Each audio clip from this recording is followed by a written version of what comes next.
Infection control کے حوالے سے دانتوں کی بیماریوں کے مسائل پر گفتگو جاری ہے، اور دانتوں کے گودے اور مسوڑے کی بیماری کے بارے میں ہم آپ کو بتا رہے ہیں۔ ہمارے ملک میں 18 سال کی عمر سے اوپر کے لوگوں کی اکثریت دانتوں کے ارد گرد کی بیماریوں، دانتوں کے گودے اور مسوڑے کی بیماری میں مبتلا ہیں۔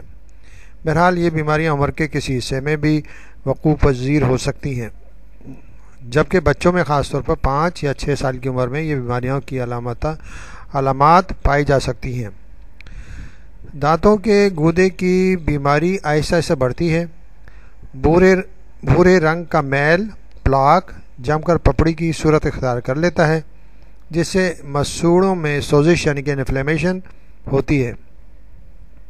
علامت کے طور پر شروع میں کلن محسوس ہوتی ہے اور وہ دکھنے لگتے ہیں۔ اگر اس پلاک کو روزانہ صاف نہ کیا جائے تو یہ زرد رنگ کے میل یا زنگ ٹار کی شکل اختیار کر لیتا ہے اور مسوڑوں کے نیچے اور اس کی درازوں میں جمع ہو جاتا ہے۔ اب اس کی صفائی مشکل ہو جاتی ہے۔ اس مشکل کا حل صرف آلات کے ذریعے صفائی کر کے کیا جا سکتا ہے۔ یہ کام آپ ڈاکٹر اپنی پیشہ ورانہ صلاحیت سے سر انجام دے سکتا ہے اور اس صورتحال سے آپ کو نجات دلا سکتا ہے۔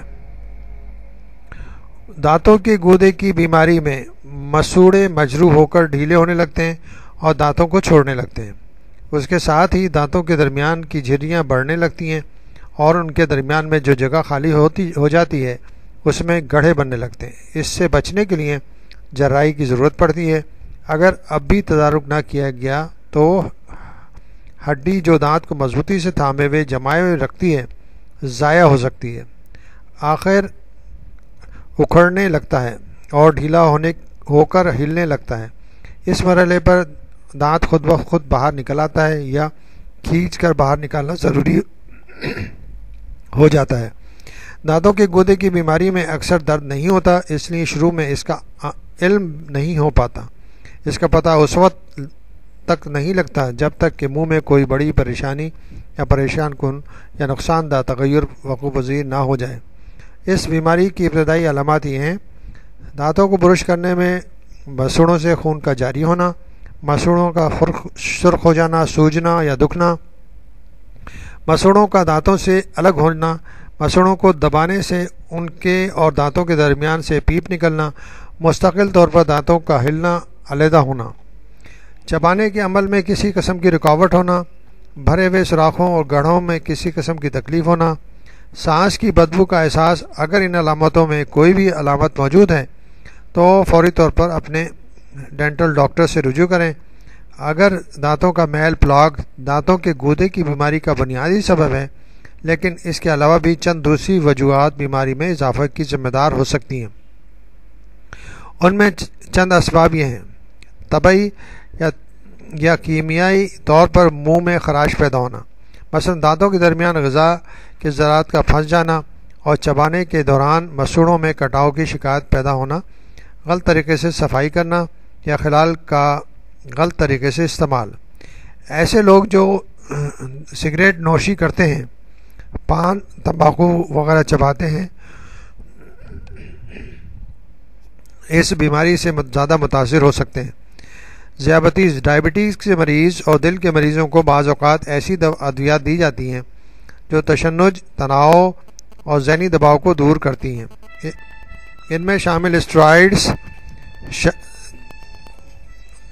دانتوں کو بیماری میں اضافہ کا سبب ہوتے ہیں۔ اس کے علاوہ کینسر کے علاج میں دی جانے والی ادویات، مانع حمل ادویات، خون میں ایسی باقاعدہ تبدیلی پیدا کر دی ہیں جو نچلے جبڑے کو ناکارہ بنا سکتی ہیں۔ دوران حمل اس بیماری کے مواقع زیادہ ہوتے ہیں اور مسوڑے جلد سرخ ہو جاتے ہیں۔ اس میں دکھن، سوجن پیدا ہو سکتی ہے اور ان سے خون بھی رس سکتا ہے۔ اگر ان میں کسی بھی وجہ کو آپ خود پاتے ہیں تو آپ کو باقاعدہ علاج حفظان صحت کے اصولوں کی سخت ضرورت ہے، جو آپ کا ڈاکٹر دوا اور ہدایت کی صورت میں تجویز کرے گا۔ یاد رکھیے، اپنے دانتوں اور مسوڑوں سے متعلق بیماری کے علامات ڈاکٹر سے چیک کراتے رہیں۔ گھر میں حفاظان صحت کے اچھے اصولوں کو اپنائی رکھیں۔ باقاعدگی سے آلات کے ذریعے اپنے ڈاکٹر سے صفائی اور علاج کراتے رہیں۔